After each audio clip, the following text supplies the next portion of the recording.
Okay, we have 4 sets of minutes on the agenda tonight, 2 each from May 28th and June 10th. The closed session and open session for each meeting. Is there a motion to approve both sets of minutes? So moved. Moved by Mr. Quinn and seconded by Ms. Kremiller. Any corrections to the minutes? All in favor? Aye. Any opposed? Both sets of minutes passed unanimously, and I once again want to thank the clerk's office for the speedy production of these minutes. We really appreciate it.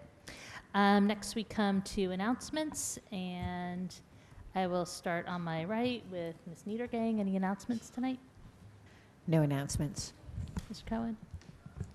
No announcements. Nope. Any announcements? None. I have one brief one. This Thursday at 3 p.m. here in the meeting room, we're going to be hosting an kickoff meeting for our 2020 Census Complete Count Initiative. We have someone from the Census Office that is going to come and give a brief overview, and we have invited community stakeholders to come to the meeting and with the hope that eventually they will be assisting us with our efforts when the 2020 census comes up. Mr. Williamson, any announcements? Oh, none from me. Okay. I have a couple announcements. The first is about tonight's agenda. So we have 2 ordinances scheduled for public hearings tonight. Is anybody here for either of the public hearings? I think you're here for the introduction. But is anybody here for either 2019-26 or 2019-28? Okay, so the announcement is just that both of them are probably going to be held over to meetings in July, but we'll get further into the details when we get there. I just want to make sure if anybody was here that they didn't have to stay if they had other things to do tonight. I'll be holding my monthly Meet the Mayor open office hours at the Princeton Public Library this Friday from 8:30 to 10 a.m. And then also the Mercer County will be holding its, I think they hold this a few times a year, their household chemical waste and electronics recycling event on Saturday, June 29th. And information about that can be found on the town website. And then also just another reminder that municipal offices will be closed on July 4th. Are there any staff announcements? Nope. Okay. Then we will move on to the presentation for this evening, and I'd like to invite up Jim Levine, who's the what's your official title? Interim Executive Director for the Arts Council of Princeton. So welcome. Thank you.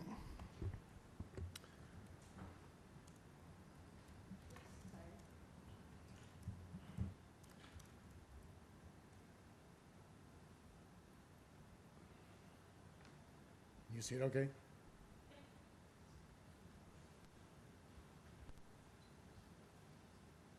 Should be coming back. Good. All right, so thank you, everyone, for the opportunity to talk. I know Jeff Nathanson had provided updates to the town about Jim, can you just get closer to your mic? It's the kind of mic where you just want to be really close to it. Is this good? All right, so I know Jeff Nathanson had presented to the council in years past about sort of an annual review. I don't think that's happened in the past couple of years. It's something that I wanted to bring back. I talked to the mayor, and she invited me to attend this meeting, so I'm thankful for that. And as I was thinking about it, there's probably, if I asked everybody on the council for a list of 2 or 3 things that the Arts Council does, you might hit education and communiversity, maybe the parklet. But this is good. It's an opportunity to talk about sort of the breadth of what the Arts Council does. And when I think about that, I've been there since September. When I think about it, there's really 4 buckets that I think of. So one is education, one is public events, one is exhibitions, gallery work, and the 4th is outreach. So you'll see those 4 buckets. I'm not going to put them in those orders, but I think the things that you'll see fall into those areas. I'm not sure of the protocol here. Do you ask questions during it, which I'm happy to entertain, or should I just plow You just it go through? through the presentation, Just and plow afterwards through? we'll open it up. Okay. All right, so I also tried to focus this presentation really on things related to the Witherspoon-Jackson neighborhood to focus it down a little, but I wanted to start with one slide at least that talks about the breadth of things that we do. Again, here's probably a place where there are things that you know that we do and some things that you might not know that we do. I'm not going to read through the entire list, but a couple things that I'd like to highlight. One is Community Stage that was started last year, and that's to open accessibility to our theater to local nonprofit groups who have a performance but don't have a venue to perform. And the only caveat, we don't charge them any fee for using the space, but they can't charge for the performance. So it's really sort of a service to nonprofits and at the same time a service to the public because they can see these events without cost. So some things, we've had McCarter seniors there, improv group from the high school. These are local nonprofit organizations that are looking for some place like our theater to perform. And speaking of the theater, the last one is Dance, Princeton Dance. I don't remember seeing any of you at our dances, but we've had four now months in a row of Friday night dances. And we have a suggested donation of $5, but it's really an attempt to give people something to do. It is all ages. There's no alcohol. I sort of joke that it's for people that can dance with no alcohol. And I'm not one of those people. But it's a way to have people have something to do on a Friday night for $5 once a month. And we've been getting over 100 people at each of them, which is great. I guess one more that I'll point out just because in the last year it hit a pretty big milestone, and that's Arts Exchange. We collaborate with Homefront, and each Thursday night, although I found out today it's Tuesday night during the summer, but once a week we have kids from Homefront, about 20 to 25, come up to the Arts Council. They do arts-based programming, they get a hot meal, they get homework help. And this year in November we celebrated the 25th anniversary of that program. Next, the rest of the slides really talk about some things in the neighborhood. Probably most of these people are not aware that the Arts Council has interaction with. One is the Princeton Nursery School, where Rose seems to be doing an amazing job. We hold weekly arts classes there that are funded with both the Arts Council and Princeton Nursery School. We also had their graduation, have had their graduations there, including their 90th graduation, which happened earlier this month. And there is nothing cuter than 30 or so nursery school kids in caps and gowns. Liz, will you attest to that? You were there. It was adorable. But that's a long-standing relationship that we have. Next one, also Princeton Young Achievers. This is a collaboration with the YMCA. We have Creative Fridays. The classes are held at the Pinnell Center for the PYA students. We also, about every 2 months or so, bring them up to the Arts Council where they see a movie. But this is just an ongoing thing, fully supported by grant funding that we procure. So the Y runs PYA, but we run the art program associated with it. Joint effort, Safe Streets. I think there's a press release going out shortly about the 2019 edition from John Bailey. This is an effort for, I think, to open up communications and also just to talk about things that are happening in the neighborhood on an annual basis. A number of events, one of which I think for a while has been a panel discussion, happens at the Arts Council, and we're happy to host that. And what's shown here is we were the recipients of a community service award, a Mildred Troutman Community Service Award at the event last year.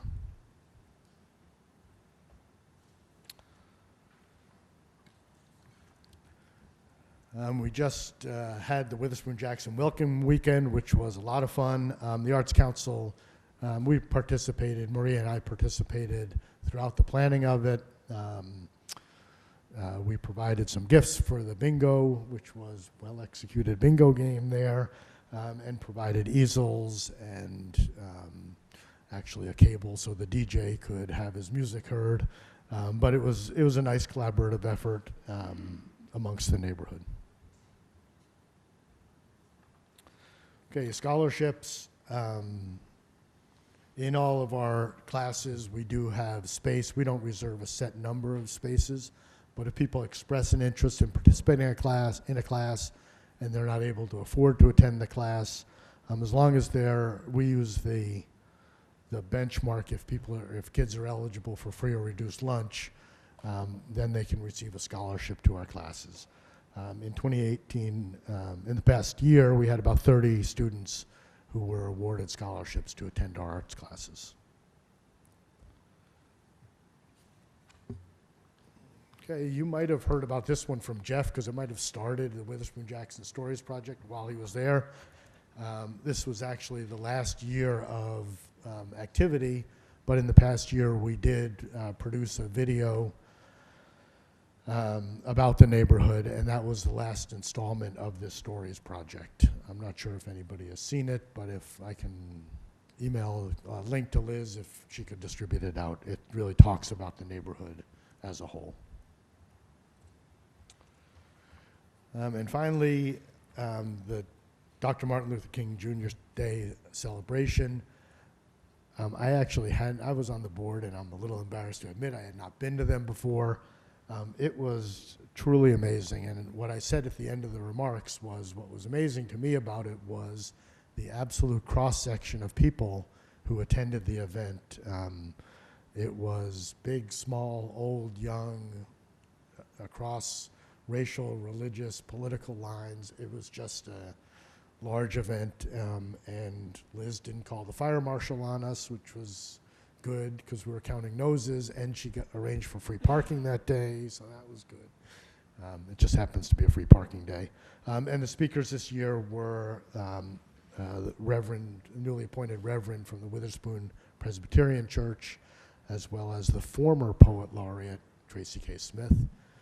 We also had the choir from the First Baptist Church sing, and it was really just an amazing day. I think many of you were there, actually, so you can attest to it. That's it for my presentation. I was told by Maria, I said I'll be about 5 or 10 minutes. She said that'll be a lot shorter than Jeff, so hopefully you appreciate that. But I'm certainly happy to answer any questions that you might have. Great. Well, thank you. We really appreciate you coming and delivering the report. Are there any questions from council? Ms. Miller? Yeah, I had two. The first one was about the dance, the Friday dances, just out of curiosity. What kind of music is it? So we've, not chronologically, we started with 80s, which seemed to be the hottest topic. And it's done in collaboration with the Record Exchange. So they really drive the music decisions. So they have a DJ from... Exactly. So they started with the 80s, went to the 90s, back to disco, and last Friday night was a Pride event. Oh, cool. That seems really fun. Yeah.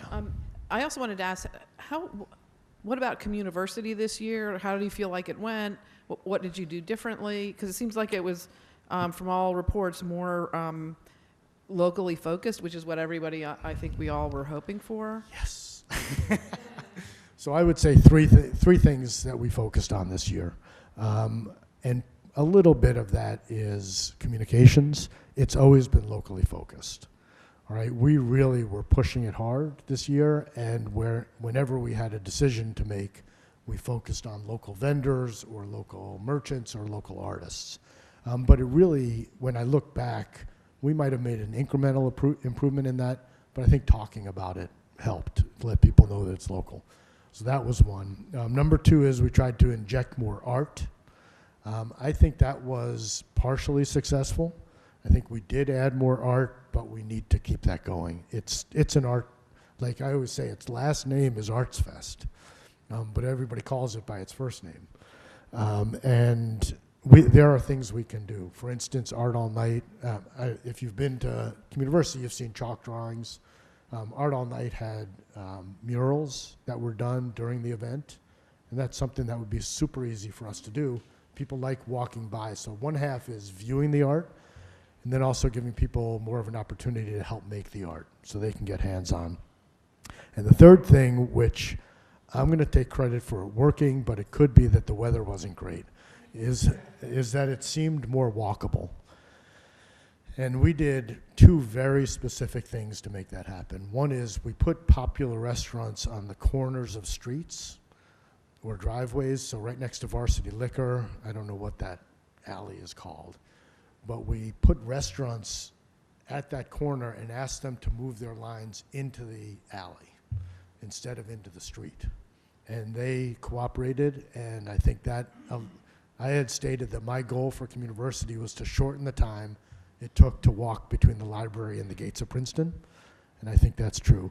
The other thing which we did randomly and at the last minute is we turned the stage, the main stage, and so the crowd, we took one space off of each of the four corners at the Nassau gates, and we turned the stage, the main stage that's there, so that it faced west instead of facing Witherspoon or facing Hamilton Jeweler. And so the crowd that stands in front of that didn't block Nassau Street. So all those things being said, that and crappy weather probably helped it make it a little walkable. But I do think those things were helpful in making that happen. So then if you ask the next question, what do you do next? I would say it's more art. I think we've had a lot of issues around the nonprofits and who gets selected. And we are basically going to say, if you're a nonprofit in Princeton, you're in. And if you're a nonprofit that's not in Princeton, that doesn't really have a connection to Princeton, like Habitat for Humanity isn't technically a Princeton one, but they're in because they have a presence here. If you're not, you're in a lottery, and that's it. So we're not making the choice, because there's just hurt feelings when we make those choices. But the first thing would be if you're a Princeton nonprofit, you're in. And then just injecting more art into it and getting better weather. Thank you. All right. Any other questions for Jim? Leticia? Mine is not actually a question, it's more of a comment. And that is that what I've noticed is that at every community building event that I've taken part in, the Arts Council is there. And I would even include last Saturday's Pride Parade, where you were very visible with your very colorful Jell-O shots, which Non-alcoholic. Non-alcoholic. No, but for me, that sends a message that the Arts Council is for everybody, and so I appreciate that. Thanks. Thank you. So I will say, Ann Marciano, who is our event planner for Communiversity, did an amazing job, and she only came on if we agreed to buy tents that said Arts Council, which was a good call. So now, not only are we there, but you see our tent that says Arts Council on it, which is Yes, nice. That was nice. Thank So, you. Thank you, Leticia. Any other questions for Jim? I just want to also commend you on the sustainability features. I thought that in the years I've been going, that this really, in terms of trash and recycling and everything, and also the bike valet and efforts to make it more walkable, I think really paid off this year from my observation. So just commend at you. Communiversity, yeah. Yeah. We need more people to use the bike valet, but there were, it increased by about 50%, but it was only from like 60 to 90. Mm-hmm. We need to get that up, but I appreciate you saying that. Again, I think if the weather were better, we would have had more cyclists. So. Okay, fair enough. Are there any questions? I had one last question. If you could just repeat again, if people are interested in doing a program at the Arts Council but are facing a financial barrier, what's the process for them? They really should contact Erin Armington, who runs our education program. You mean for education programs, to get a scholarship? Yeah. Or visit www.artscouncilofprinceton.org. Okay, great. Yeah. All right. Thank you And so much. we'd actually like to give out more scholarships. So we're not like holding them back. We want to give out scholarships. So, Great.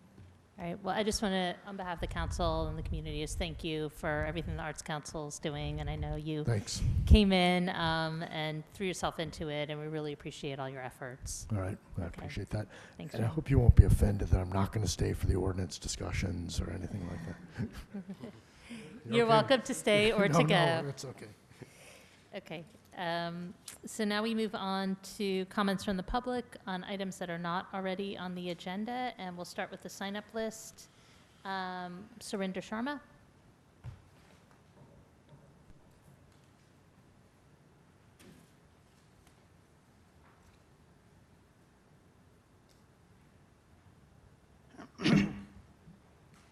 Thank you, Mayor. Thank you, Council. Good evening, everybody. My name is Surinder Sharma. I live at 237 Christopher Drive in Princeton at Ethel Farm.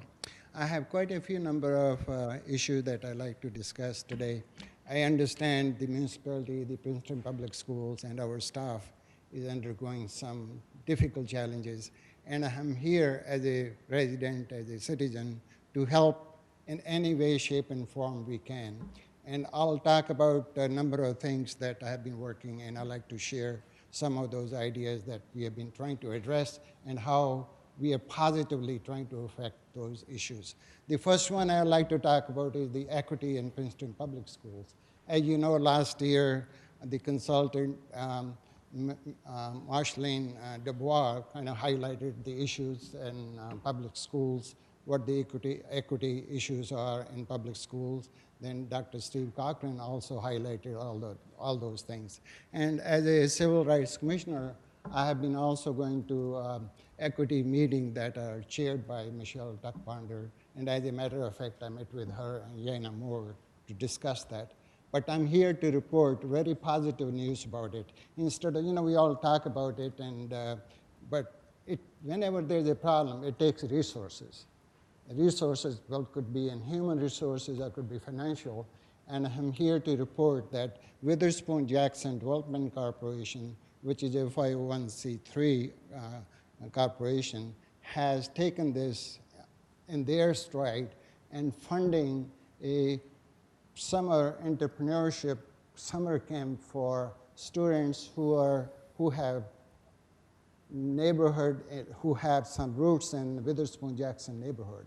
And for the last couple of weeks, I've been preparing a brochure, and I came with this idea of having a light bulb with our ideas, basically how we can open the mindset and how can we give the skills and competencies, bring some mentors, bring some external people who can help these students to bridge that gap of equity. So we are very pleased, and as you probably may or may not know, Yana Moore is the president of Witherspoon Jackson, and she's all behind it. All the board members, I'm a board member of Witherspoon Jackson Development Corporation too. I see Dozier also in the back, he's also a board member. So I'm here to say that yes, we are positively trying to affect. So what I'm requesting from you is, please spread the word. If you know some students who have some roots into Witherspoon Jackson area, and they could be living anywhere in town, could be anywhere. It doesn't have to be living there, but as long as they have some roots to the neighborhood, we like you to reach out to them, talk to the parents, talk to the students, and most importantly, it's totally free of charge. Witherspoon Jackson will pay all the bills, and we already authorized a substantial amount of money. And of course, we'll be going to the public to raise some more funds. And talking about the funds, I personally donating $1,000 towards this camp. And I feel strongly and personally that knowledge is the key to take care of the problems, whether it's in equity or whether it's social or so and so forth. So anyhow, I have some brochures that actually I left at the municipality building last week, and I also gave to Dolores. So please spread the word. It's a great cause, and I'm really looking forward to. And anybody in the public, I have some spare brochure, and I'll be glad to give it to you. So anyhow, that's the first item that I wanted to share. Let's not talk about it. Let's put our resources.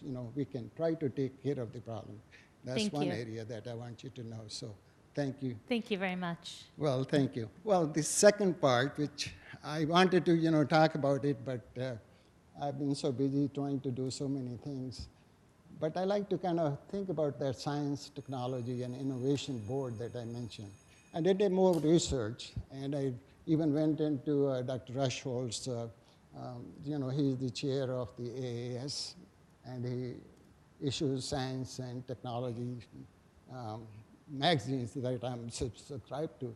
And more is coming out to be that science and technology is really going to be helping the government. And luckily, I did my PhD research on government programs, and I know what it takes. I'm not criticizing how government has been inefficient, how it lacked the competencies to manage programs. So science really will help us to give the tools, give the knowledge, give the procedures, the quality controls that it takes to do any project. So I'd really like you to think about it. And I'm not going to say how many problems we have and what we could have done, what benefits we could have done. But I'd like you to think about one more time. And I will be spending a little bit more time to maybe put a white paper why I think it can help our municipality. Thank you very much. Yeah, We sure. really appreciate it. Yeah, so- Okay. And you can always email us too, so, because these are big topics. Yeah. Maybe not a, Yeah, there's now this research so papers. thank you, like, Yeah, no, thank thank you. you very What I'm much. saying is It's Yeah. thank you. so beautiful. Yeah, They're thank you. like, Thank you. Because don't read what's on the Google, go to the research papers. Right. Written Okay. by the researchers, that's Okay. where the real. Okay, Thank you very thanks. much. Send us Okay, links. so Yeah, please, thank you. so we're Okay. talking about Jenny and Eve. I did Okay. most of the streets, but I'm not done with the Yeah, thank you photographs, very so- much. I just want to make sure we give other people a chance Yeah, too. Okay, sure. thank you. Is there anybody else who'd like to speak as part of public comment? No? Okay. I had two more things. I'll do it very quickly. Okay, please do it very quickly because Very the quickly. buzzer's been going off, so Yeah, I don't okay, want to thank keep you. buzzing you. Since nobody was here, actually I gave my comments to Dolores. So the other one is affordable housing, and I said that before. I think there are many ways to do and tackle it, and one of them idea that I had was, let's make use of the parking lots, and we can make use of it. The other one is thank you for the shared services, which I highlighted at the Princeton Public School.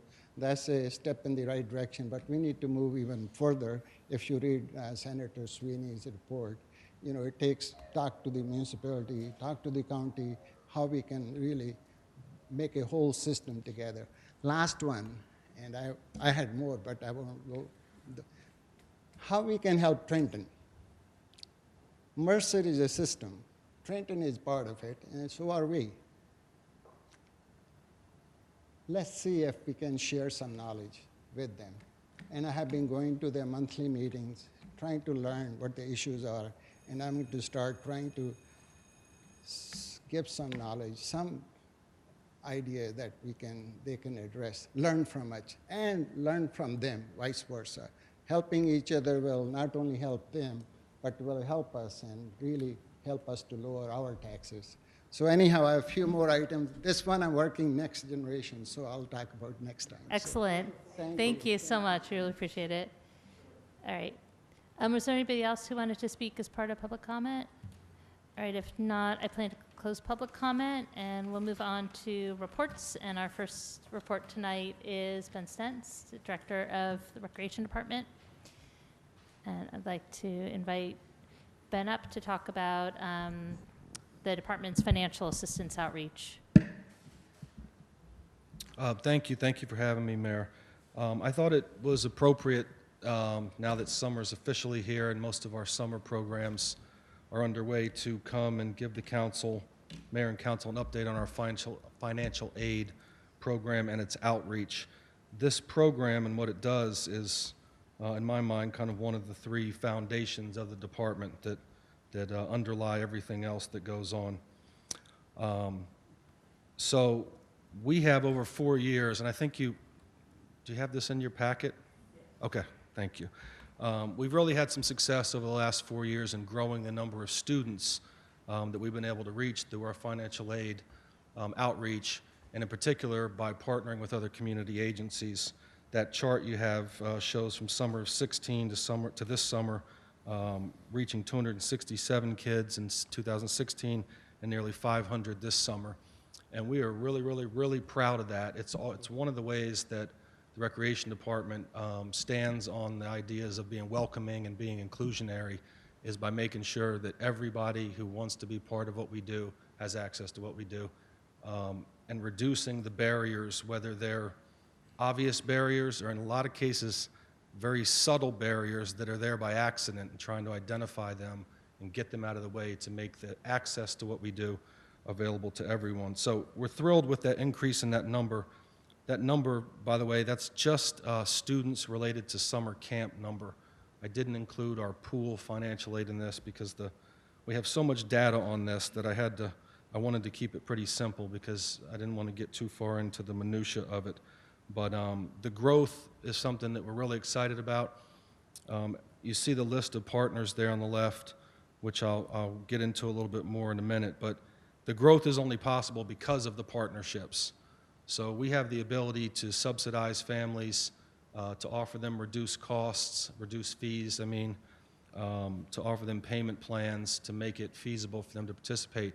But to extend that, we can only extend that so far with our own dollar. And so by finding partners that really want to be part of the solution, we can extend that way further out and just continue to go. And the partners are absolutely critical, and we have a lot of them. It is something that continues to be fruitful in a way that makes sure that anybody in this town that wants to be part of our summer programs can be part of it. The next page where I talk about pooling resources, there's a number of stats there that are important. I won't read them all, but the point is, again, that the partnerships allow us to do more and to stretch the dollars further to touch more families that way. By being the fact that we can offer almost 160 lunches per day to our summer campers at no additional cost to the family as a result of Recreation Department dollars and dollars from Send Hunger Packing Princeton, facilitated by the Princeton Children's Fund and the COCO Fund, and there's a crazy, complicated web of community partners that we navigate to try and get the most we can. Another key point is the shared services that Council approved a couple meetings back that has the Princeton Public Schools providing buses for some of our camps. That shared services agreement saved us probably about $2,500, and that allowed us to extend travel camp to 40 more students. So on the surface, $2,500, I get it, is a drop that nobody sees relative to the municipal budget. But what it actually does is a big deal for those 40 kids who maybe wouldn't have been able to be part of the program. So we're always looking for ways to tweak it, to extend it, to find new partnerships, and that's a good example of it. The other benefit of the ongoing partnerships with the COCO Fund, Princeton Children's Fund, and down the line is we continue each year to try and streamline the process, the entry point for these families and students to get into the program, and that is challenging. There's a lot of them. That's one challenge, a lot of families. There are language challenges, which is something we've addressed in our staffing internally. And then there's just the logistics of families from 4 elementaries and 1 middle school and a high school, and trying to figure out ways to make it easy for them to connect with us. And so some of the ways we've done it, and this is not, these are not groundbreaking ideas, but we've been more aggressive in having registration events out in the community instead of just saying, come to the rec department. This past cycle, this spring, there was a registration event at the Pinnell Learning Center. There were registration events at some of the elementary schools, and those are ways, again, just reducing barriers, because it could be as simple as if you live at Princeton Community Village, you might not be able to get to the rec department by 5 o'clock. If you're a working parent and you got a couple kids and you're doing all that comes with that. So we've made progress in the last 3 years, I really believe, with the process and being clear about the different ways that people can kind of enter into this registration system. I think there's more work to do with that, but I am encouraged by where we were 3 or 4 years ago in that regard. And then finally, just to wrap it up and mention our partners, I'm going to mention these quickly. I can't mention everyone's name because there's so many people, and I'd probably forget some folks. But Corner House, the Griggs Farm Association, Housing Initiatives Princeton, J. Seward Johnson Charitable Trust, the Joe Fund, the Cocoa Fund, Parker Bear Fund, Princeton Children's Fund, Princeton Community Housing, Princeton Public Schools, the Recreation Commission, R&K's Poolside Cafe, and Send Hunger Packing. Those are the ones that we're currently partnered with. All of those groups are putting money in the pot to supplement the money that we can put into our own pot in this regard and making it happen. And the result is more and more kids having access to what we do and the dollars not being a barrier. Our programs, generally speaking, are very affordable. Our day camp, you could go for the whole summer session, and on average it costs $2.13 an hour. But that still can be a challenge for people to come up with $450 for the summer, particularly if you have more than one child involved. So we continue to try and keep fees low. And the partnerships, last thing, the partnerships not only allow the financial aid program to thrive and to grow, which is one of the foundations of our department, but the relationships we think is really where it's at. The relationships with the partners, the relationships in the school buildings, the relationship with the superintendent and his staff, and most importantly, the relationships we're making with the families that we're connecting with. Because those relationships, if you stick around long enough, like me, I'm becoming an old timer around here, almost 20 years. You get to see those relationships grow.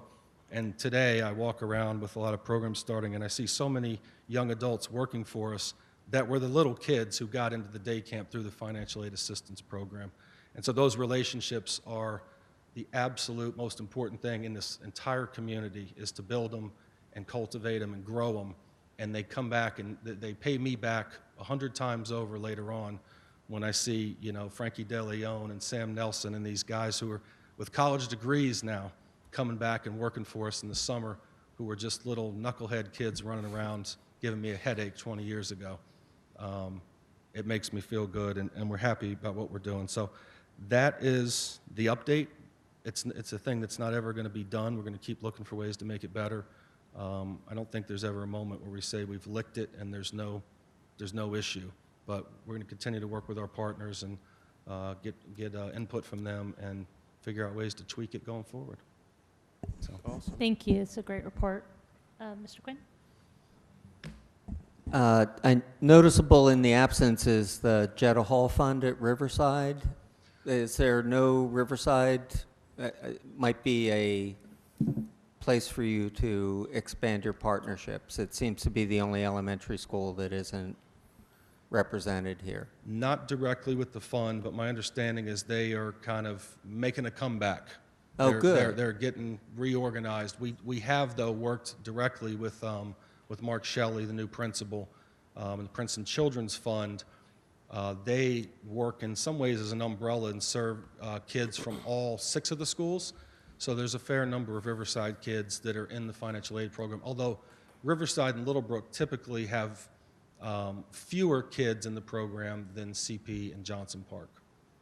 Good. I'm showing my age by repping Jetta Hall, which is no longer functional. So anyway. Mark Shelley has been very enthusiastic about trying to build it back up and make sure that the students in his building are. That's are so good to being hear. represented. Thanks. Yeah. Thank you, Ben. Well, just first a comment. Well, actually, I don't have a question. Just about you're a Princeton kid, and I just want to acknowledge that. So I we're am. lucky Thank to you. have you. Thanks. Yeah, were you a Princeton knucklehead? Times 2. more than any of them, trust me. If Mr. Ivan was still here, he'd tell you all about it. Oh, man. Yeah. And I think we're lucky to have you. And I really thank you for putting all this together.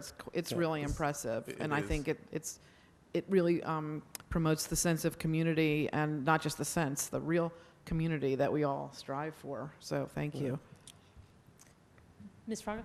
Yes. So I don't know if you shared with anyone else's story that you told me before the meeting started about this little girl, tiny tot, that was whose family's brand new, newly arrived to Princeton. Very newly. And that even though there was a language barrier, you still made it a point to welcome them, welcome the family, and being able to communicate to them.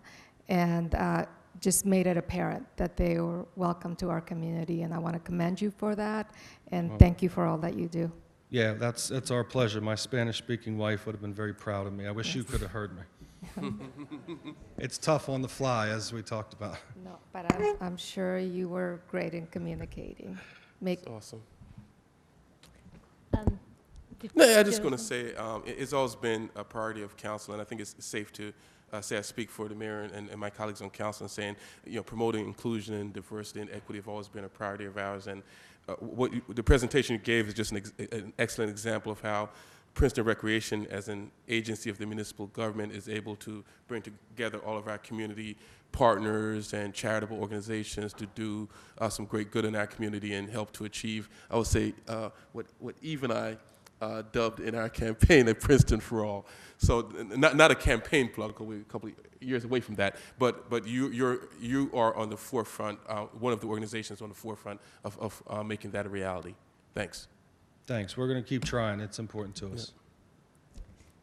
Thank you. You go ahead. I also want to share my appreciation for what you're doing, because it's so vitally important that the programs and the community be open to everybody. So I really appreciate that. And your presentation followed, I think, very shortly by the bathroom ordinance. Made me think of something, and I asked this question really out of ignorance, because I have to admit it's been some years since I've been to the pool. But what facilities are there at the pool for people that are gender nonconforming? In my day, there was the girls' room and the boys' room. I'm wondering what's happened So on that there issue. still is kind of the traditional, male locker room, female locker room that has showers, toilets, sinks, etc. We do have 3 different places that are single-use restrooms. 2 of them actually have a shower in them as well. They're labeled currently as family changing rooms. If there was a need to call them something different, that would be easy for us to do. I can't speak to how that might affect from a code standpoint. I'd have to talk to our building folks, but there are code considerations as far as number of showers, toilets, etc. But the 2 family changing rooms have toilet, shower, sink, and the 3rd is just toilet. Great. I'm really glad to hear that. Yep. So thank you. We didn't have that at the old pool. That was a kind of see the world changing when we built the new pool and try to adjust. Good foresight. Every once in a while. Great. Thank you. Thanks, Ben. Yep. Okay, now we move on to council reports, and I'll start on my right with Ms. Niedergreen.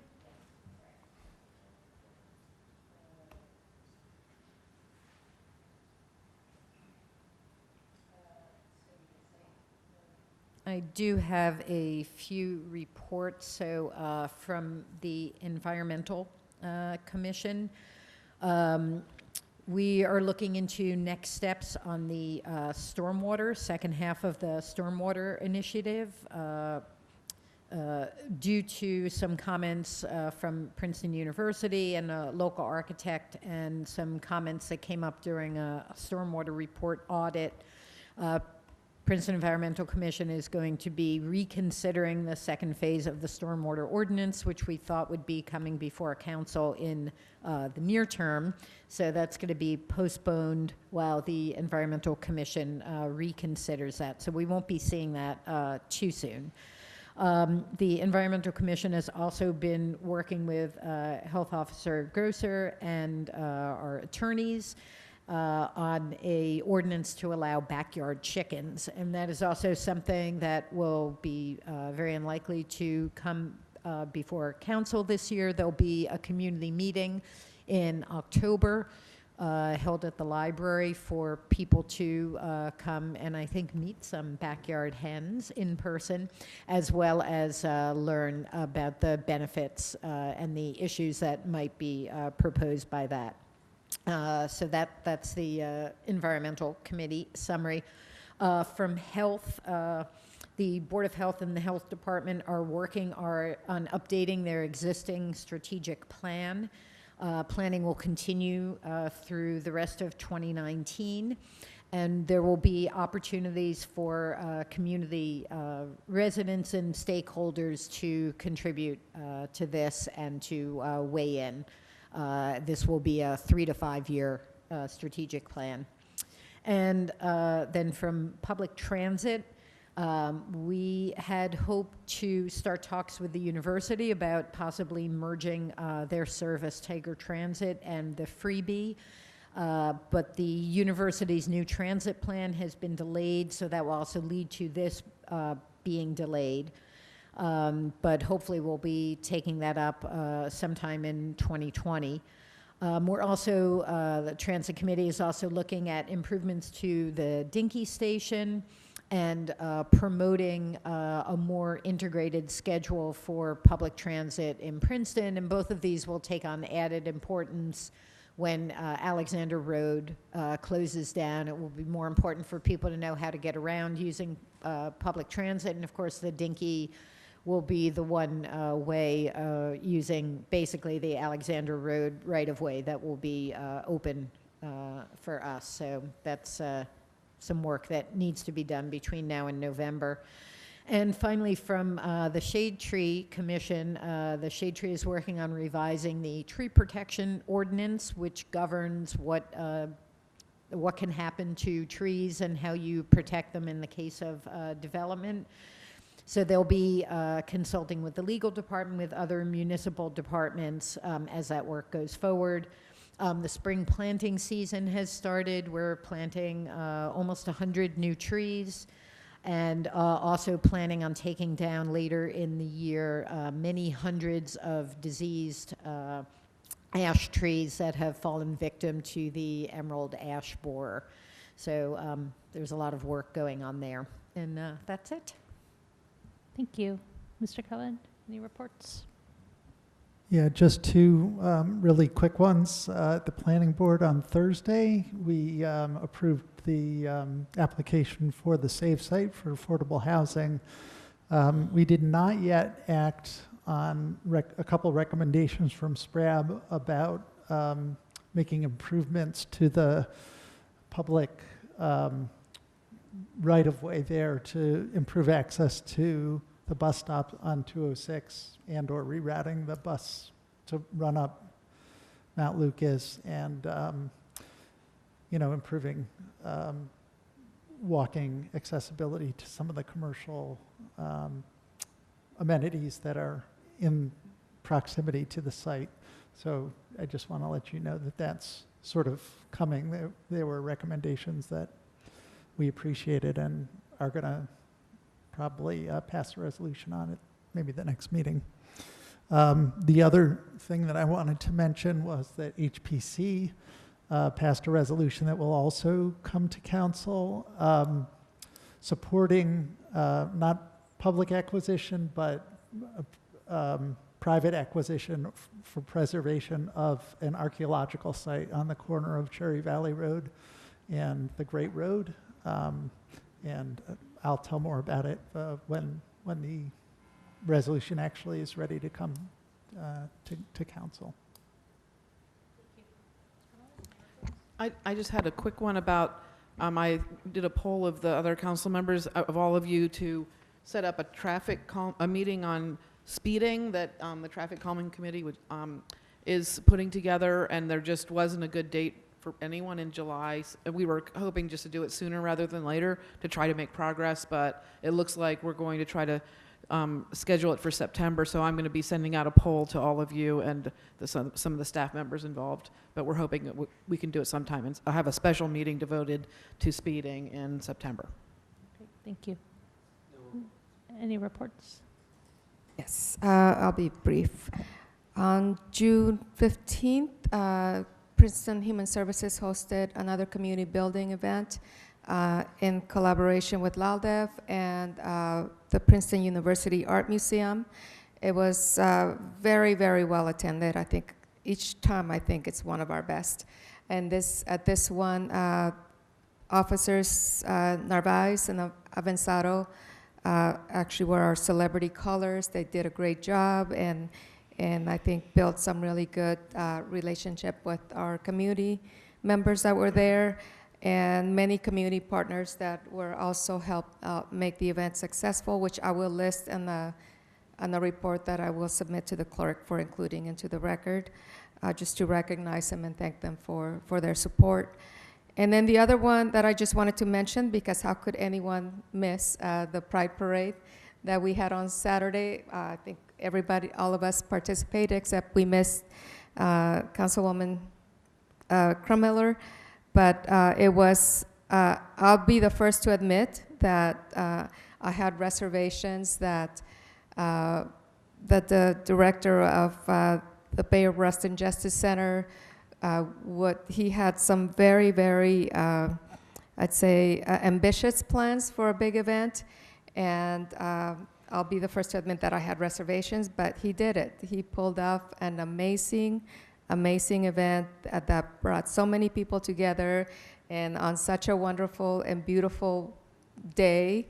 And as far as from my perspective, everything went smoothly. I don't know that anything didn't. And I just can't imagine how it could be improved on if it's going to be an annual event. But I really want to commend the center for something that was not just, I would say, historic, but I like to use the word community building because I saw so many of our community partners participate and also others from out of town that came to see and appreciate what Princeton, how inclusive Princeton really is. And I just wanted to add to that, I wanted to thank our police department and administration because normally we have a longer period of time to plan for something like that, but I think part of the reason it went so smoothly was all of the planning that went into it, both with Bay of Ruston and also with the municipality. So I want to thank everybody who was involved in making it a real success. Yeah, and I did have the opportunity to thank them in my remarks. So, Mr. Williamson? I also want to, I appreciate the fact that out of the 565 municipalities in our state, that Governor Murphy found it fit and New Jersey's First Lady Tammy Murphy to also attend Princeton's very first Pride Parade. Thanks. Excellent. Any other? No, reports? that's Okay. it. Okay, great. All right, I have several reports, so I apologize for the length of this. First, I wanted to introduce Daniel O'Reilly to everybody in person. This first day, Daniel's going to be working in the clerk's office, so it'll be a face we'll all see very frequently, so welcome. And it's a little bit of trial by fire to drag you to the council meeting tonight, but we're glad to have you here. He wanted to come. Excellent, very good.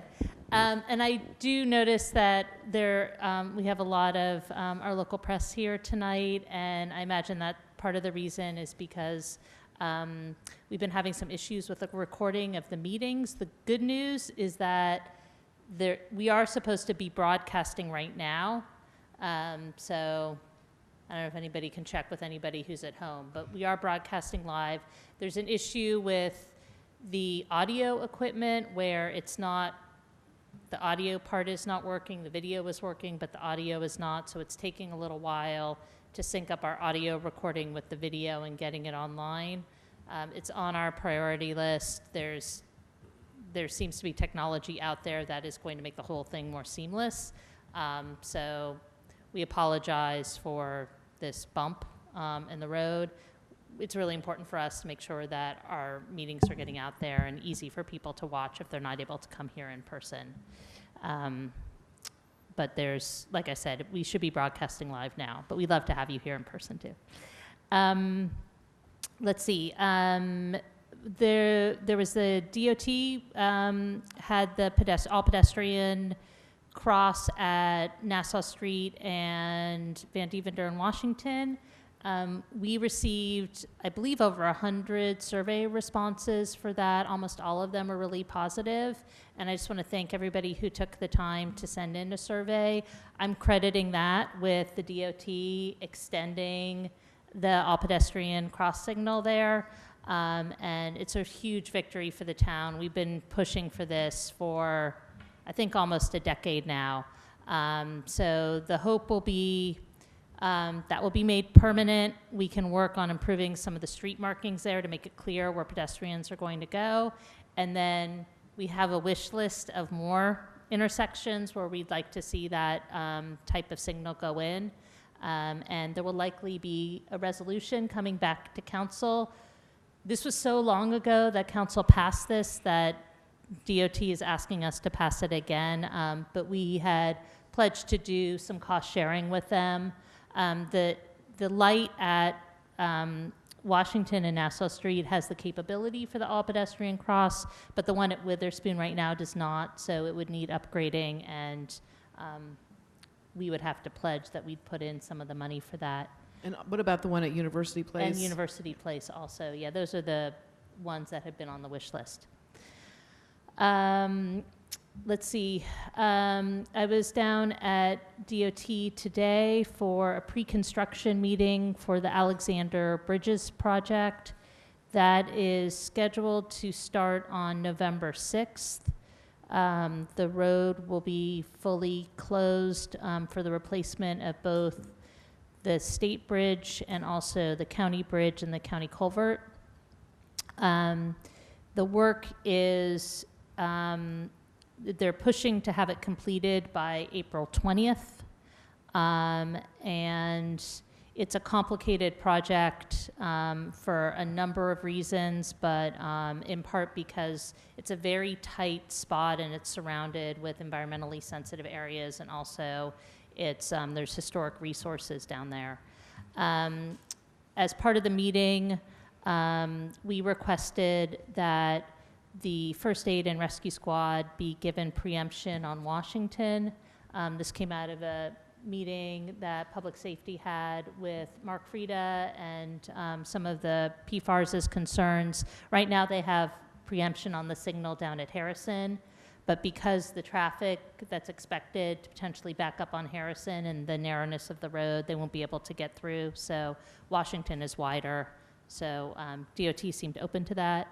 And then we've also been pushing for more frequent rides or more frequency of the Dinky during that period, so more people can use that to get into town. And we continue to have conversations with DOT and New Jersey Transit about that.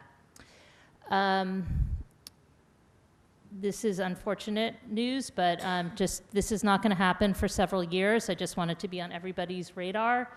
So right now we're focused on the Alexander bridges being replaced.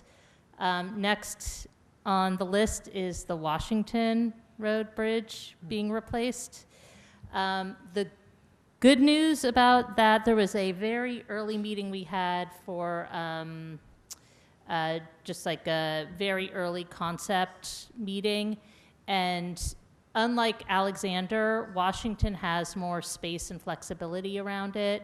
So there's the possibility that we're really pushing for that they keep the road open during the construction period. So again, it's not going to be for several years, and we know how important it is to keep all three roads open into Princeton. So hopefully when that finally comes around, it will not be as disruptive as the Alexander project, but I did want that to be on everyone's radar. Two more reports. We had the first meeting of the Permit Parking Task Force. I want to thank Jack Morrison for his civic duty and participating on that. The second meeting will be tomorrow at 11 a.m. Both the meetings are open to the public. At the first meeting, we decided to create 3 subcommittees. One will be focused on outreach, one will be focused on data collection, and the third on figuring out allocation and rates of permits. And I'll try to keep everybody up to date, or Leticia or David can help me with that as we move forward. And the report for that is supposed to come back to council in mid-October. And then finally, there was a tabletop exercise that was organized by Office of Emergency Management and Sustainable Princeton, looking at our emergency preparedness around climate events and especially severe weather events. We had a lot of our community partners in the room, and those exercises are really important in just going through that mental exercise of what everybody's going to do if we do face increasingly difficult circumstances and who we call, who we draw upon, and most importantly, what we can do right now while we're not in an emergency situation to prepare. All right. We are broadcasting with sound, music to my ears. All right. Are there any staff reports? Mr. Shield? Yes, Mayor. I want to, earlier today, I issued a press release, which I would like to read to council. Recent information released to the municipality from the Mercer County Prosecutor's Office as part of their ongoing investigation concerning the allegations of illegal dumping at the Princeton River Road facilities shows a widespread and systematic violations of municipal policies, NJDEP rules, and other regulations. On June 6, the direct supervisor of the sewer operating division was terminated. New details from the investigation indicate that the department director also did not provide an appropriate oversight. Consequently, effective Monday, June 24th, 2019, the municipality has terminated the employment of the Director of Infrastructure and Operations. The municipality is reviewing the organizational structure of its sewer operations and tightening oversight procedures. Further, we have taken the necessary steps to perform a thorough environmental cleanup of the River Road site. A licensed site remediation professional will test if possible contaminants or runoff and ensure that the site is properly restored. Princeton is also taking appropriate steps to ensure those who are dumping these materials will be held responsible. Okay, thank you. I did have one request for that, for when the LSRP comes in, if we can have a report to council after there's a preliminary review of the site, so we know just generally what the scope of it is likely to entail and what the timing should be that we can expect for cleanup. Absolutely. Okay, thank you. Ms. Carler? Well, I just want to reiterate kind of what you said, but just to say that I appreciate that that you are taking this very seriously, and the steps are very serious that we're taking, and I think we all are very concerned about the situation. I just wanted to say thank you, and keep us apprised. Thank you. Are there any other, I guess there's not other staff people for reports.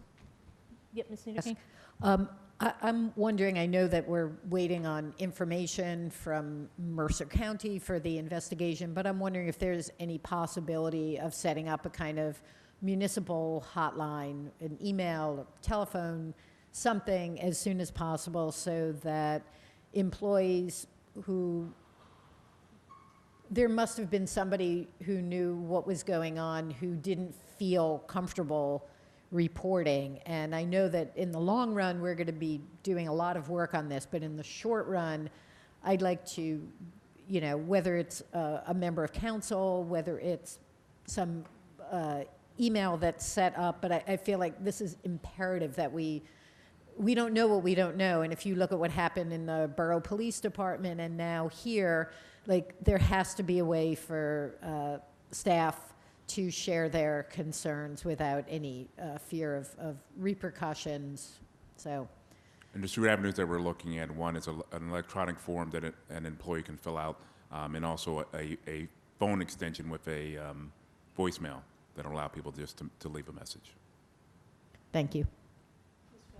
Yeah, in addition to thanking the administrator for how well he's handling the situation, I just want to recognize Planet Princeton. I see Crystal's in the audience tonight, and thank you for your role in breaking this really important story.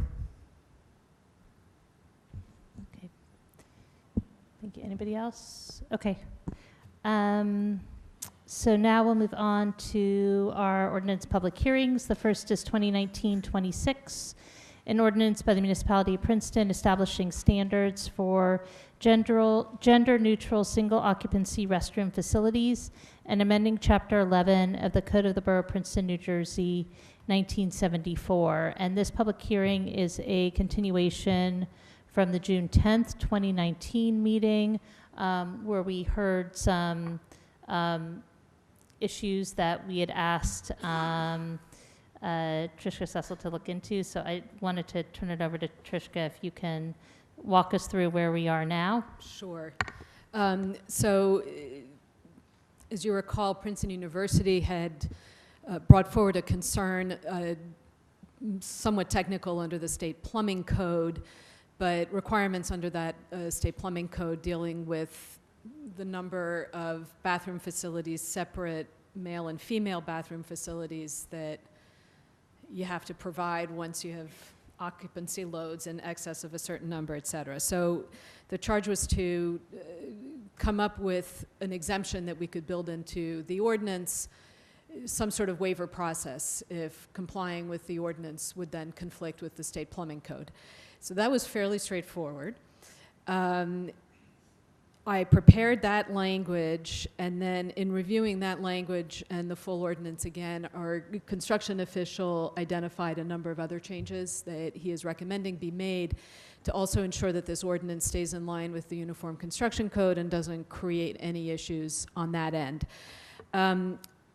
None of the changes really alter what the ordinance is requiring, but there's enough of them that when I had prepared the red line, I think we've now crossed into where I'm recommending that the council introduce those amendments, publish a notice of the ordinance with the amendments, and then hold a public hearing on the amended ordinance.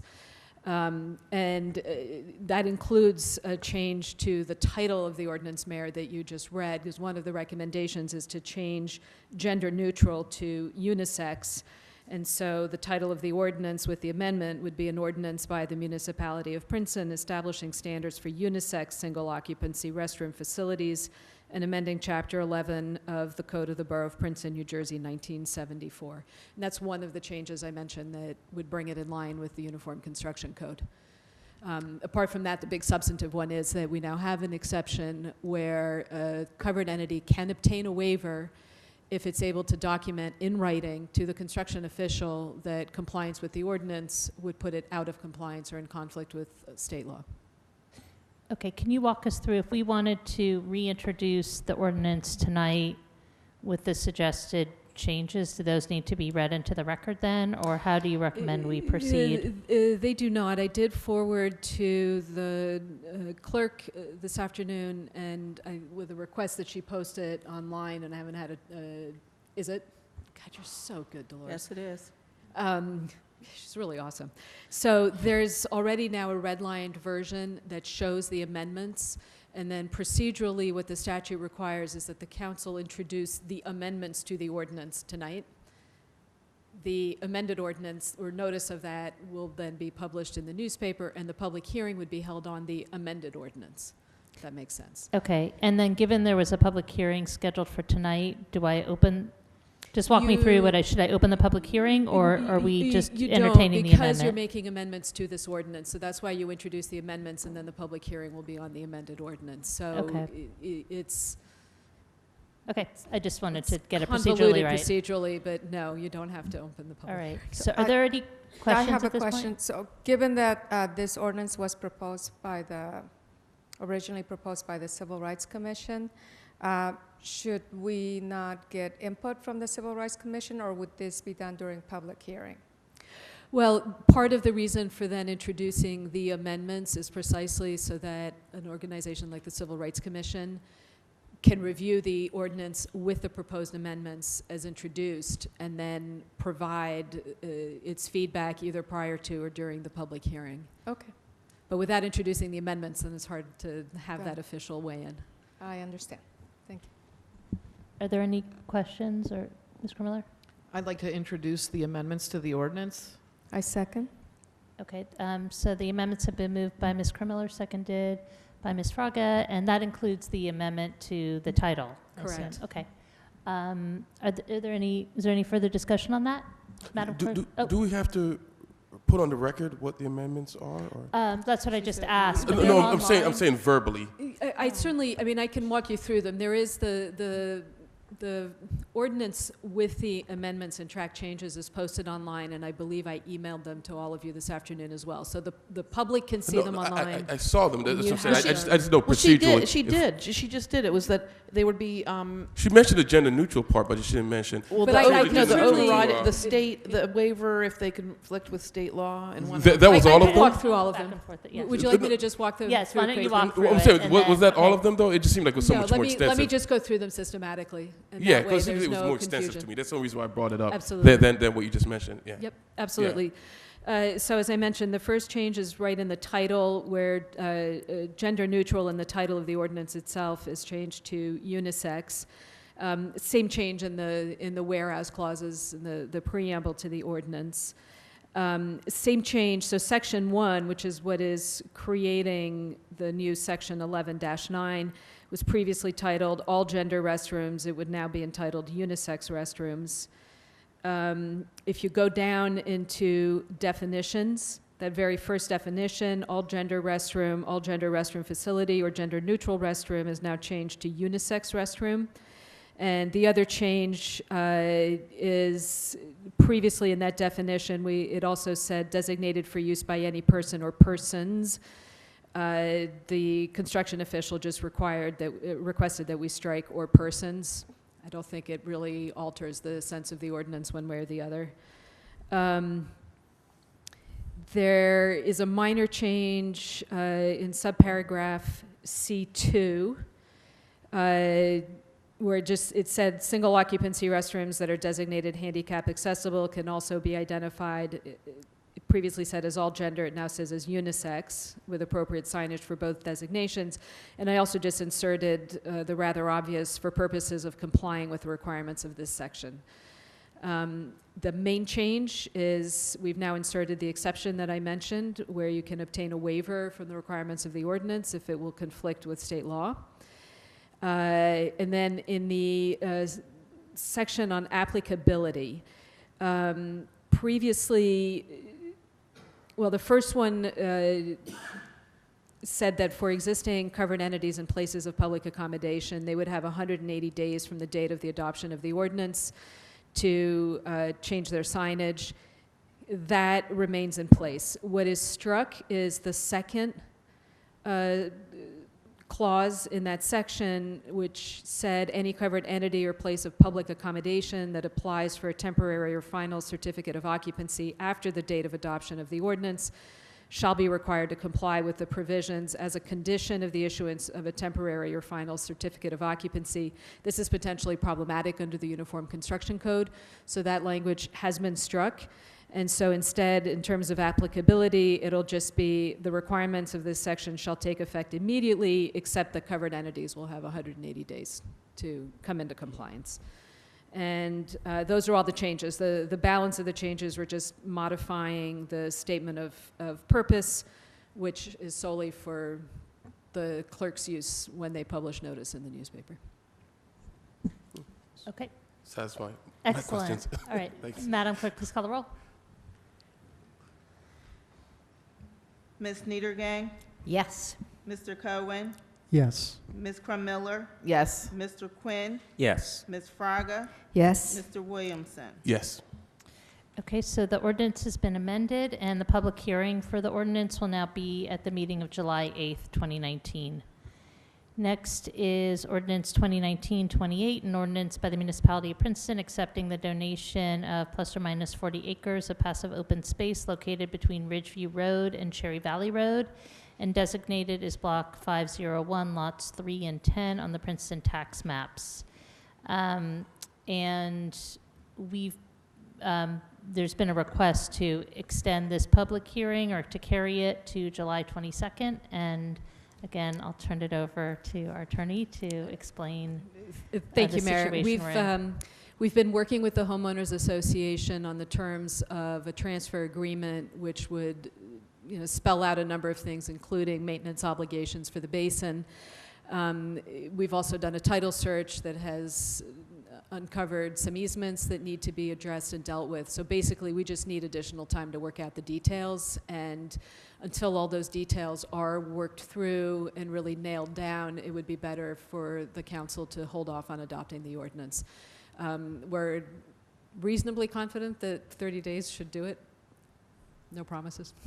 Okay, so do I open the public hearing now, or I just say that it's, I don't think anybody wanted to speak on it. So. My I mean, you could see if there's anyone who wants to speak, but my recommendation would be to simply carry it if you just announce the date.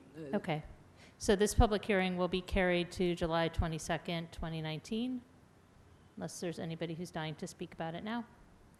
Okay, so we'll take it up then. And now we come to the ordinance introduction. Ordinance 2019-30, an ordinance by the Municipality of Princeton pursuant to NJSA 40A 12-1, authorizing a license agreement for Block 2702, Lot 76, Princeton tax map with Witherspoon Urban Renewal Associates, LLC, to permit the installation of an emergency generator, cooking oil receptacle, and CO2 receptacle enclosure, as well as with DWM Holdings Incorporated, DBA Christine's, for 24 seats outside dining on the Heinz Plaza. And did you want to speak to this, Jack, before, or just be there in case anybody has any questions? Yeah, questions. Okay. Okay. Well, why don't you get closer just in case there are questions, and I'm going to see if anybody on council has questions. We'll start with Mr. Cohen. Just a minor thing I pointed out to Trishka before the meeting. In the title of the ordinance, it says that it's to allow the installation of an emergency elevator instead of a generator. It was changed on the website. Which is great, but Trishka said it did need to be mentioned publicly. Correct, as to the title, because you're introducing it, and you've read the title. So I'm going to read it, but I will say that I corrected, unless you want to install an emergency elevator. All right. It would be interesting. Yes. But if if the record can just reflect that the title was corrected, and as indicated, your clerk has already jumped on it and fixed it online. Okay. Thank you. Mr. Quinn? Yeah, I have a lot of concerns with this ordinance as introduced. One, we have no diagram for where the seating for the new restaurant is going to go. Two, on the diagram that was provided by the planning office, it appears that we're putting an emergency generator directly under the windows of some residents above Chuck Spring Street Cafe. And I don't know why such a generator that's going to serve 24 luxury apartments is not placed on the roof, where apparently the applicant has plans to put a solar array. This also doesn't affect the other property, 25 Spring, which has affordable housing units in there. So I don't know why we're dedicating public land to a generator to serve 24 apartments when we don't have an emergency generator at the place where everyone in town comes when the lights go out, which is the Princeton Public Library. So I have major problems with this ordinance as it's introduced. It also combines the outdoor seating with the generator, and when things go to planning, the neighbors within 200 feet are notified and are offered a chance to comment. This was given administrative approval at by the planning office. It's not going to the planning board. I could go on, but I think you get the gist of my objections to this use of public land to benefit the residents of 24 luxury apartments.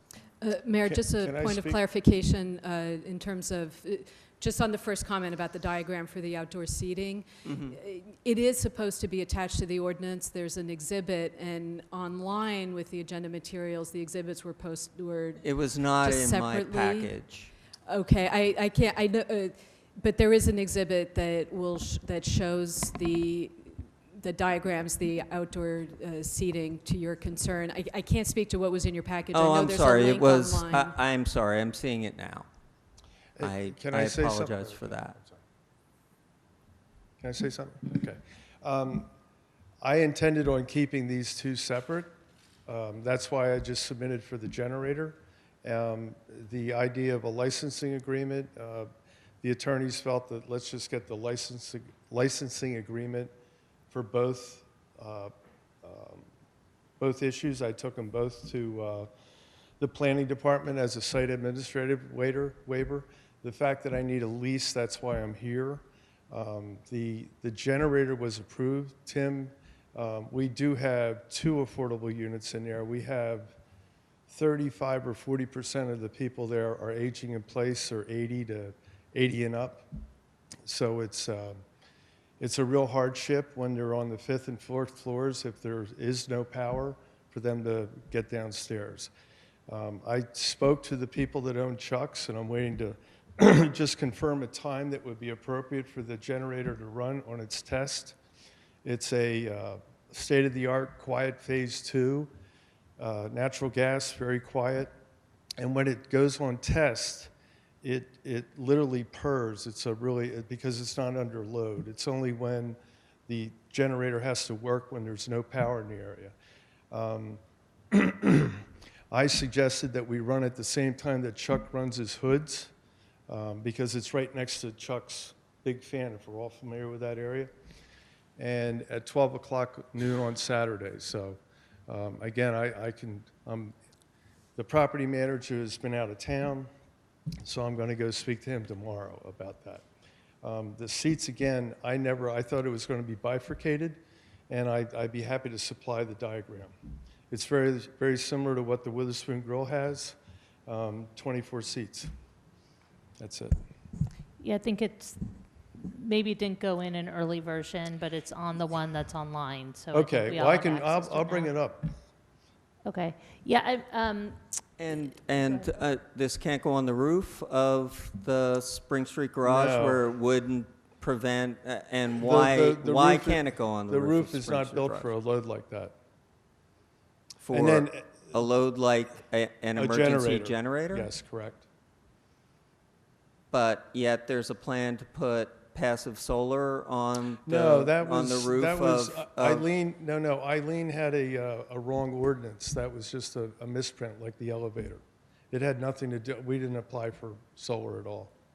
She But just had the an site has been studied for passive solar in the past, and Our building? no structural problems were identified. Our with- building's never been studied with- for. Our building's never been studied Not for your solar. building, I'm talking about the Spring Street garage, which is where I'm suggesting the top of Spring Street garage would be a more appropriate site for a generator rather than underneath the windows of residents whose power will go out along with everyone else's, and they'll have to listen to the hum or the purr or whatever you call it of a generator that won't benefit them. It's a 5-story building. It needs a generator. The elevators don't work. The lights don't work. These are old. I'm these are not aged people. debating. I'm not debating So its what- are you need. I'm suggesting- asking why it can't go on the roof. The roof of the parking garage? Correct. Well, that's up to you. It's your garage. And where would it go? We looked at that before with Wayne Carr, and it just wasn't feasible. This is a very unsightly area, very highly trafficked. And again, Chuck's Hood is right there. It's not like it's out in the prairie somewhere. And again, it's only going to operate, God forbid, hopefully it doesn't operate, but it's when in times of real, like Hurricane Sandy, those moments. right. I know Mr. Quinn's comments come probably in part because we do get a lot of complaints about another generator. We heard that, yeah, That's also by correct. apartments, and so is there a difference between the generator that you're putting in I and the haven't looked at it. decibels, or do you know? I could get you that information. Okay, And that'd be I'll helpful. also bring a diagram for the seating. Well, I mean, I know, because I have a 2 generators for my house, and they're really loud, and I got them as quiet as possible. So, I hope that they're quiet. But I think it might be worth discussing which public space, because we're talking about public space. So it might be worth talking about putting it on the top of the garage rather than there. It seems, just because I know how noisy they are. For us, right? Noising during the 5-minute test or noising? Yeah, when it tests. For some reason, I could probably get us to go see one. Pardon? I think there's one in town that operates. That's just, it has a sound exact same attenuation one. package. The reason it's as big as a car is that it has mufflers on both ends. I mean, believe me, I don't intend on. I have residents there also, so I don't want to disturb that. But what I'm saying is, I think Tim's idea might be a good idea, that if it's public space that you're asking us for, maybe we would rather have you put it on our public space that's up on top of the garage. But I just wanted to put that out there before we make this decision. Would also be possible for us to set up the infrastructure for possible emergency generator for the library also at that time. Whereas if we put it in essentially a berm between underneath the windows of residents, that we don't have that capacity to expand it. Okay. Mr. Cohen? I just want to suggest, I sort of feel like we're getting into hearing territory here as opposed to introduction territory. And it would be more appropriate to be having this discussion when members of the public who are interested come to the next meeting. But I would also like to suggest, I think it's not a bad idea to bifurcate it into separate license for the Which seating. I always intended on doing it. Again, I believe it was the attorney's feeling that it was a licensing agreement, which is, I guess it sounds protracted to me a little bit, a lot of red lines maybe. So they just thought, let's get that passed. But I'd be happy to either resubmit that, which was my original plan. Yeah. I think it'd be cleaner if they were 2 separate things. That's good. Yeah, I want to support that idea. I'd also like to see the generator separated from the seating. I think they're really different. Yeah, they are. Types of. I was surprised. The commonality When I read is the public land, but aside from that, so so I guess. And the other thing, I don't know, again, if that's something that is done now, but I would like to see if the generator is possibly going to be at ground level, or if that's going to be part of the discussion, to make sure that the neighbors that might be affected would be intend on, notified. it's Martin Tuckman, it's his properties. And I spoke to Ari, who is his cousin who runs his properties, a year ago. And it's taken this long to get this thing going. And I was going to talk to Ari about a schedule and whether he's comfortable with it. I'll certainly find that out. Okay. Okay? So, my recommendation maybe, so we can vote on at least part of this tonight, and we can't introduce part of it? No, even if you're going to bifurcate it, just let us bring it back as 2 separate Okay. ordinances at the next meeting. That's fine. Okay. The one thing I might add, that I'm trying to avoid grease cans. What? Grease cans, so I was building a little corral, attractive, to put the generator in. If you notice in my package that recycle cans, and there's trash, and there's bikes tied to, I was going to put in a nice bike, 10 bike station, pavers, and also be able to keep those recycle cans inside that little cage, which are owned by the people that live above the 2 people that I would hopefully not be disturbing. I was just trying to, grease cans to me are rat thing. So, which I'd like to avoid, if possible. I think we all agree, right? Yeah. They get hungry too. Thank you. Thank you. If I can make a comment, I don't want to create like another administrative layer on this, and I understand that this does not have to go in front of the planning board.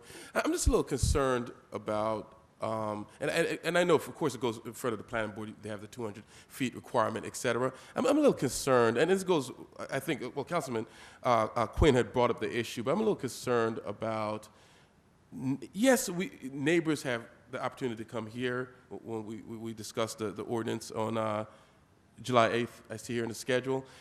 It almost just seems to me that the planning board is more equipped to deal with that type of issue. And what I mean by that is I'm always concerned about neighbors not having enough input on something that's going to affect them directly. I almost have the feeling that just our public hearing here would not be enough.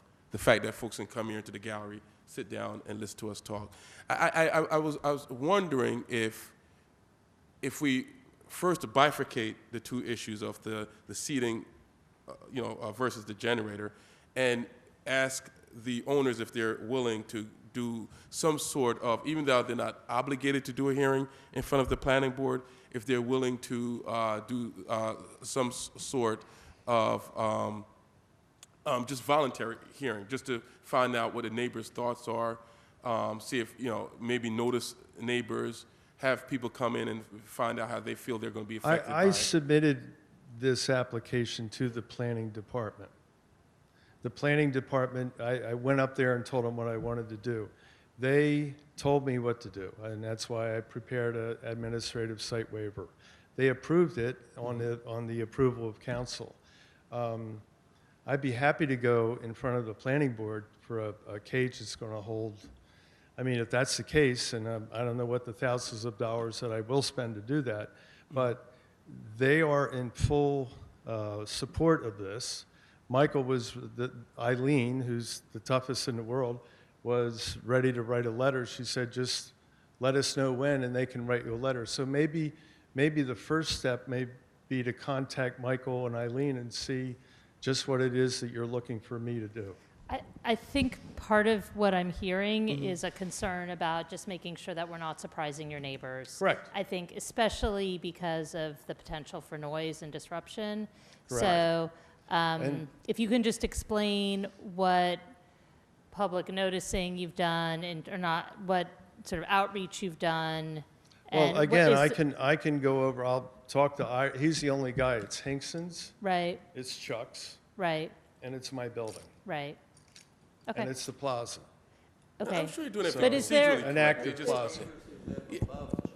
That's who I'm going to speak to. Right, okay. And then maybe this is a question for Trishka. Is there a requirement, like what's the noticing requirement for the public hearing for this?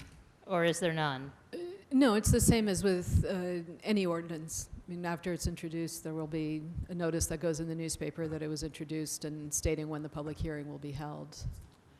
But it's not land No use, so individual it doesn't notice. go. And No I think individual that's, notice. I That's my think that's concern. what the concern is here, is Okay. that it feels like a land use. I mean, we're not just trying to No, it's okay. torture you, It's okay. which I Exactly. know I'm not trying to that add an it feels administrative like layer. we're It's only trying been- to it's torture only you. been 6 months. But I think It's what we're okay. just But it just trying seems to right to me. protect. I But think I'm also on a we're trying- schedule here. Excuse me. It's like we're just trying to protect ourselves and protect the residents because it is something that I think this I is like a completely new understand. reality with these generators. They are very loud, and we just when somebody gets mad, they're going to say, Oh, I "Who heard. allowed I this?" understood that Ms. And why Frau didn't has I a- know? yeah. And concerned citizens bring good ideas sometimes for alternatives. I They would, do. I would point Just out, from my Mayor, that experience on the planning board. we have a project that was administratively approved and came before council for a courtesy review with no neighborhood involvement, and you can see it right out there, the fueling station. So I would With a urge canopy council above. not to make the same mistake. Okay. It's fewer residents, okay. but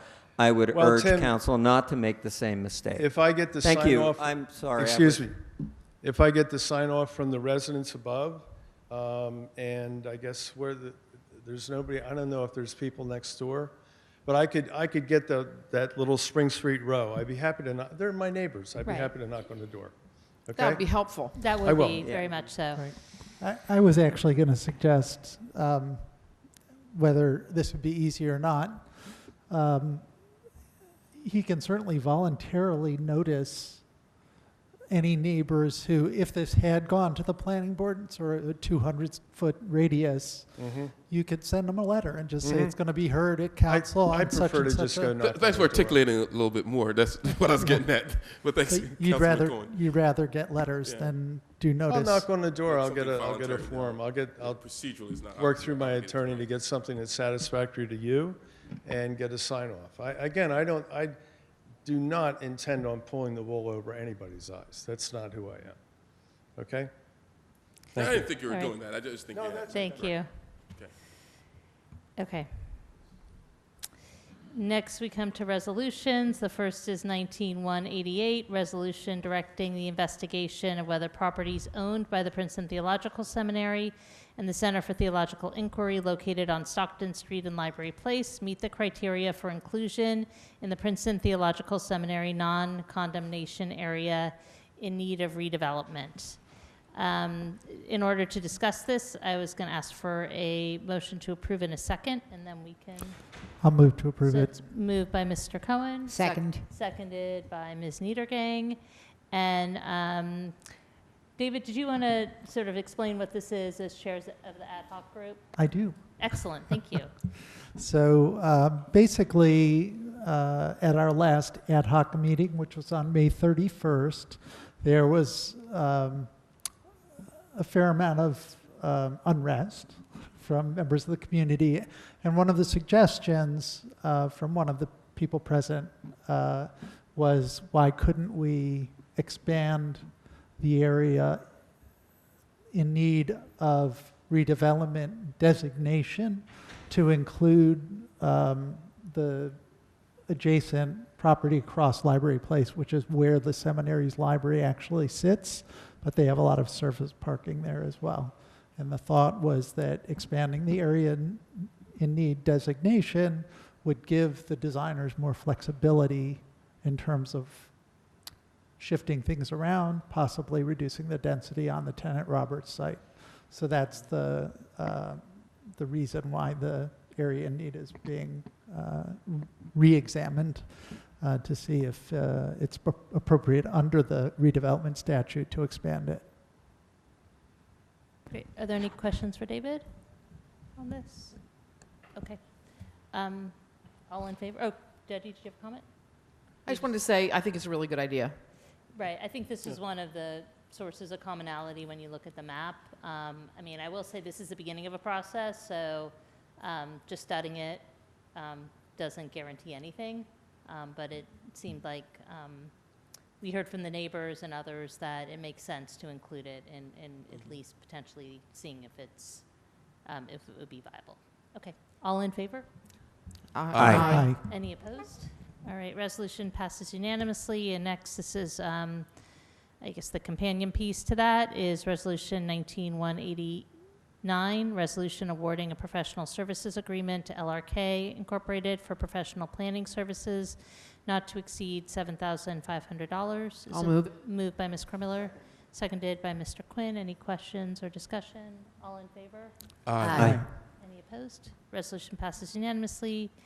Next is Resolution 19-190, resolution authorizing settlement of litigation captioned William Drake versus Municipality of Princeton, docket number MERL 2271-16. Is there a motion to approve? So moved. Moved by Ms. Krumiller, Second. seconded by Ms. Niedergang. Any comments or questions on this one? All in favor? Aye. Any opposed? Resolution passes unanimously. Next is 19-191. I don't have to recuse on this one, do I? For the services for affordable housing? Yeah, it's, All right. it's the Affordable Housing Planner. It's, I mean. Okay, I'll Okay. I'd like to introduce, we're going to introduce 1991 resolution amending 2018 professional services agreement with Burgess Associate not to exceed $12,300 for the total, not to exceed $49,300. Awarding a new one-year professional services agreement to Burgess Associate for the affordable housing planning services for not to exceed $41,000. Is there a motion to approve? So moved. Second. Second. It's been moved by Mr. Cohen, seconded by Mr. Quinn. All in favor? Aye. Anyone opposed? Motion passes unanimously. You can come back into the room now. All right. Resolution 19192, resolution authorizing a services agreement in the not-to-exceed amount of $20,717.50 with Environmental Management Associates Incorporated for the testing and removal of groundwater and soils from the former Department of Public Works Valley Road site. Is there a motion to approve? So moved.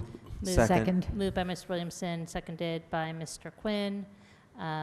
Any questions or comments on this resolution? All in favor? Aye. Any opposed? Resolution passes unanimously. Next, we come to the consent agenda, which contains items of a routine nature passed by single vote. Are there any items anybody would like removed from the consent agenda? Yes, I believe so. Hold on one second. Got to look at my notes.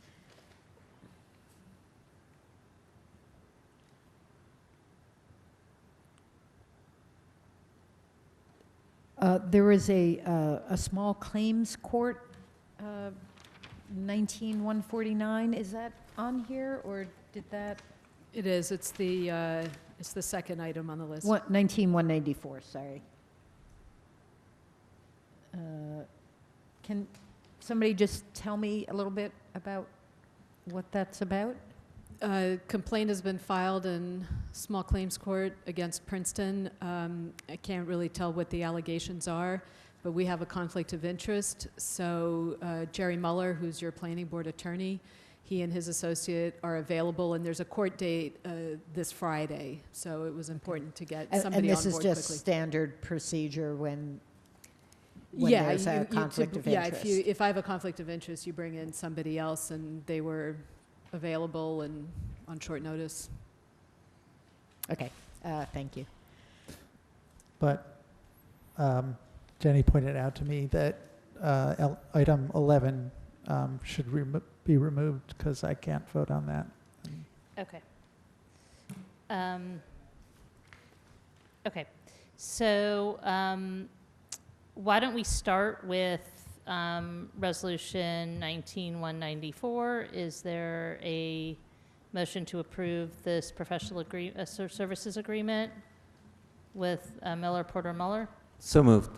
Second. So it's been moved by Mr. Quinn, seconded by Ms. Niedergang. All in favor? Aye. Any opposed? Okay, that resolution 19194 passes unanimously. And next, is there a motion to approve the consent agenda aside from number 11? So moved. Second. Moved by Ms. Kremler and seconded by Mr. Quinn.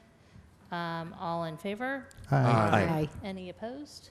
Okay, and now we'll pick up number 11, which is the completion time extension to September 30th, 2019 to Shabbat Lubavitch of Mercer County Incorporated for 645 State Road, Block 2701, Lot 3, Major Site Plan with conditional use with variances.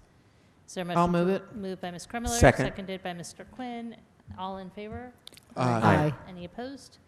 All right, that passes unanimously. And now, is there a motion to move back into closed session? So moved. Before Oh. we do that, could I just, I'm wondering, on the bills and the routine bills often reference a resolution number, but it's very cumbersome to go from there might be an example of a company, it'll say ICS, and then it'll say resolution, 2018-93, and then there'll be a sum of money. Is there some way to put in a hyperlink so that I'd like to feel like I'm doing my homework, at least for some of the larger amounts, and to go into each one and try to look it up individually on the website would be so time consuming. I don't know if this is possible, but it would make me feel like I could do my oversight job a little bit more easily if that was possible. We can see. I'm not sure that we will. One thing that I can try to do is, that isn't a cumbersome kind of title. Let me talk with the finance office and see if there can be more descriptive. That would be what is actually helpful. contained in Sometimes I know it says PSE&G. Okay, Yes. I know what that's for, but some of the company names don't tell me anything, and I just can't remember. I will everything? definitely have a conversation with our Okay, finance I department. appreciate that, thank you. For question 11, since David abstained or Councilman Cohen abstained, is it still considered unanimous? Or is it unanimous among those who voted? Oh, with one, But it's one abstention. Oh, right, recused. right. Oh, you recused. Okay, I see. I'm just wondering procedurally. Okay. And- So it's recusal, not abstention. Okay. Yeah, and Just making I sure. will say, just to answer or to address East's question, I'm not sure how far back this goes, but I do notice that starting in 2019, there is a page for resolutions on the website. So that makes it easy. I think it's probably less time for us to go to that page than to put in the hyperlinks. So in terms of amount of time. Because a lot of the things in like this current bills are resolutions from 2018. Right, so, and I'm not sure if there's a resolution page for 2018, but at least moving forward, there's a resolution page for, there is one Well, for, no, maybe it's just ordinances, maybe it's not. yeah, resolutions, do you know if that's a new thing for the, No, we started it in 2018. okay, all For right, the so then you might be able to resolutions. find it if you go to the resolutions page, that they're all listed there in order. Yep. Okay, so is there a motion to move into closed session? So moved. Second. Was that David who made that? Oh, okay. We Okay. tied. It was- I'll give it to David. All right, all right, all in favor? Aye. Who's second? Tim?